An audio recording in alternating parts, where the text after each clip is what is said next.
Hello sa inyong lahat! Narito na naman si Mami Essie para mag-share na naman sa inyo ng isang masarap na recipe, ang pansit pusit. Pero bago tayo mag-umpisa, kung kayo ay nasa Facebook, don't forget to follow, like, and share. At kung nasa YouTube naman po, wag lang kalimutang mag-subscribe at pindutin ang bell button para lagi kayong updated sa ating mga bagong video. Ngayon, narito po ang ating mga kakailanganing sangkap. Gagawa po tayo ngayon ng napakasarap na pansit pusit.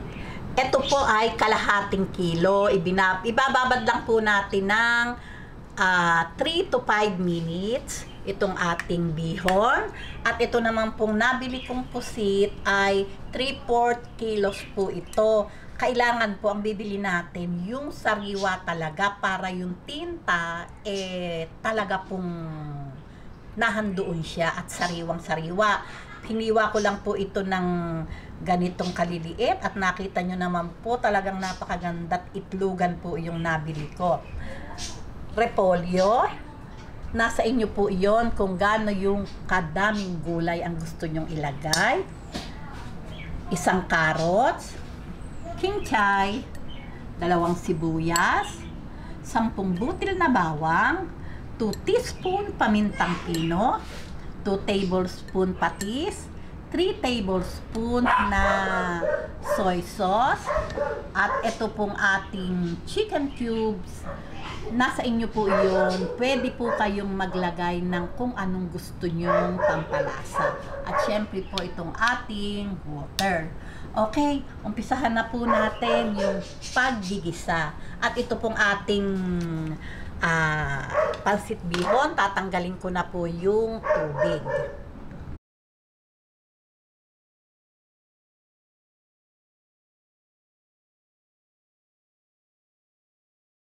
Ayan, kung napansin nyo po, may toasted garlic dito sa aking oil kasi po nag-toasted po ako ng garlic para pang-sing-sing natin sa ating pansit. Ayan, lagay lang po natin yung bawang hanggang sa mag-light brown bago natin isunod yung ating sibuyas.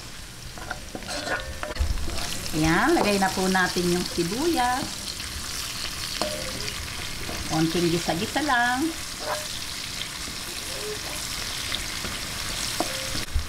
Lagay po natin itong pusit. Ayan, kailangan po talaga maitim itong ating pansit pusit dahil po talagang maitim po kasi yung pansit pusit gawa po nung tinta. Lagay po natin itong paminta.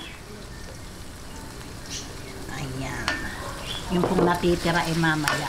Konting ano lang po ito kasi hindi po maganda to pag masyadong na-overcook. Ayan.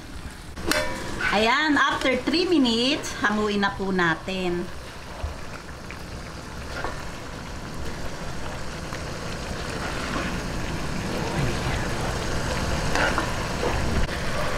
Ayan. O, tingnan nyo po yung sabaw natin. Di po ba ang ganda? Talaga pong malapot siya sa tinta ng pusit. Yan, bigyan na po natin ng sabaw. Kaya kailangan po, pagka po tayo magluluto nitong pansit pusit, kailangan po, ang bibili nating pusit, wag po yung frozen. Talaga po kailangan yung sariwa. Ayan, lagay po natin ng isang chicken cubes. Pwede po kayong maglagay ng pampalasa kung ano po yung gusto nyong ilagay. Pwede naman po. Hintayin lang po natin kumulo bago natin ilagay yung ating pansit. Ayan, kumukulo na po yung ating sabaw. Ilagay na po natin itong ating bihon. Ayan, kaitim ng ating pansit.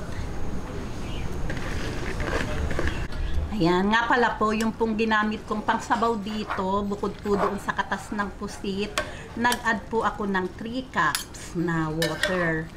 At yung pong cubes, pwede po yung shrimp na cubes. Kaya lang po wala ako. Kaya ang aking inilagay ay yung chicken cubes.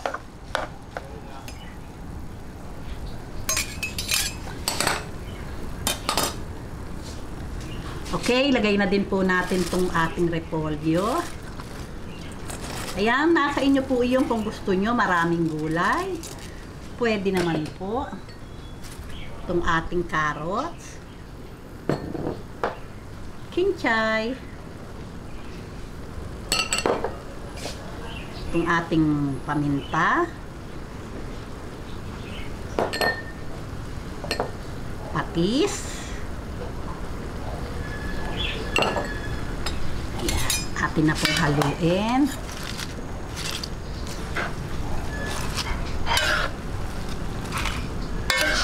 Ayan, pagka po ganyang na-mix na natin, lalagay na po natin yung ating napakasarap at napakabangong pusit. Mag-a-add din po tayo ng soy sauce. 3 tablespoon na soy sauce. Ayan, tapos i-mix lang po natin ulit. Ayan, ngayon po, nalagay na po natin yung pusit. Mix lang po natin mabuti.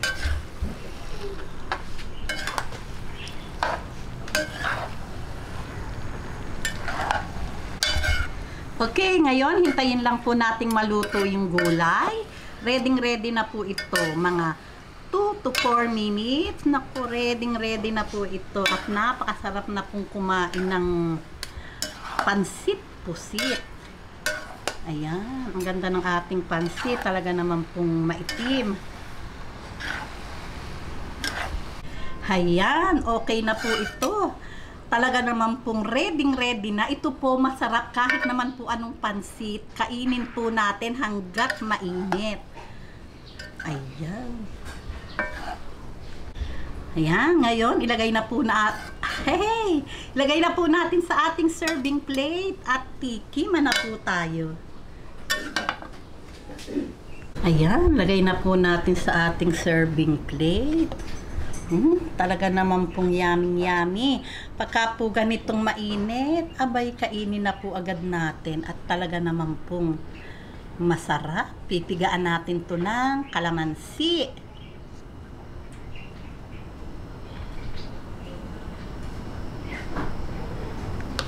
Ayan! Heto na po ang napakasarap na pansit pusit. Ngayon po, tikiman na po tayo.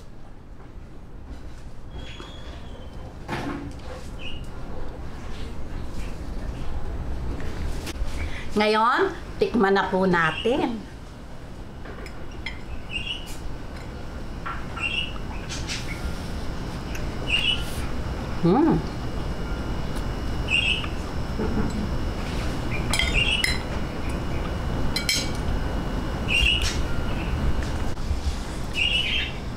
Talaga pong masarap. At hindi na po ako naglagay ng asin, tamang-tama lang po yung kanyang alat. Talaga pong yummy ang pansit pusit. Medyo po yung lasa niya naiiba. Basta po talaga ang isasahog natin o ilalahok nating pusit, yung po talagang sariwa na marami siyang tinta. O, gawin nyo na po ito. Ayan! O, paano po? Kung nagustuhan nyo ang video na to, huwag lang kalimutang mag-likes. And don't forget to share and subscribe. Gawin nyo na po talaga naman pong yummy. Babus!